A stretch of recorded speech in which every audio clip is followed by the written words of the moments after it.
దీర్ఘకాలిక వ్యాధితో బాధపడుతున్న పల్లంరాజు కుటుంబాన్ని ఆదుకునేందుకు హరీష్ చారిటబుల్ ఆర్గనైజేషన్ ముందుకు రావడం అభినందనీయమని కాకినాడ జర్నలిస్ట్ వెల్ఫేర్ అసోసియేషన్ అధ్యక్షులు మంగా శివరామకృష్ణ పేర్కొన్నారు. కాకినాడ సాంబమూర్తి నగర్ 5వ వీధిలో గల రాజు గృహకల్పలో నివాసం ఉంటున్న పల్లంరాజు కుటుంబాన్ని హరీష్ చారిటబుల్ ఆర్గనైజేషన్ సభ్యుడు కాకినాడ జర్నలిస్ట్ వెల్ఫేర్ అసోసియేషన్ అధ్యక్షులు మంగా శివరామకృష్ణ పరామర్శించి Harish charitable organisation chairman Talatam Harish అందజేసిన నిత్యావసర సరుకులు అందించారు.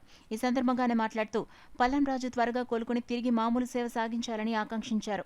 కాకినాడ సామత నగర్ చెందిన పల్లంరాజు గారు ఒక 5 నెలలుగా ఒక దీర్ఘకాల వ్యాధితో బాధపడుతున్నారు. ఆయన గురించి తెలుసుకున్న హరీష్ చారిటబుల్ ట్రస్ట్ తలాటం హరీష్ గారు వెంటనే ముందు కొద్దిలో గొప్ప కొద్దిగా వారికి చేయూతనివ్వాలనే ఉద్దేశంతో, అంటే వాళ్ళకి కావాల్సిన రేషన్ సరుకులు, నిత్యావసర సరుకులు ఇవ్వడం జరిగింది. మిగతా హరీష్ చారిటబుల్ ట్రస్ట్ ద్వారా ఎన్నో సేవలు చేస్తున్నారు.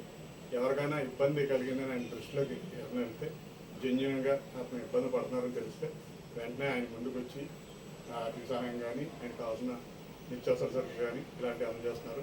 పల్లంరాజు గారు కూడా ఇంకా మంచి ఆరోగ్యంగా మళ్ళీ మీరు హ్యాపీగా మళ్ళీ మాకు ఆరోగ్యంగా కనపడాలి. కనబడితే మీకు కావాల్సిన ఏమన్నా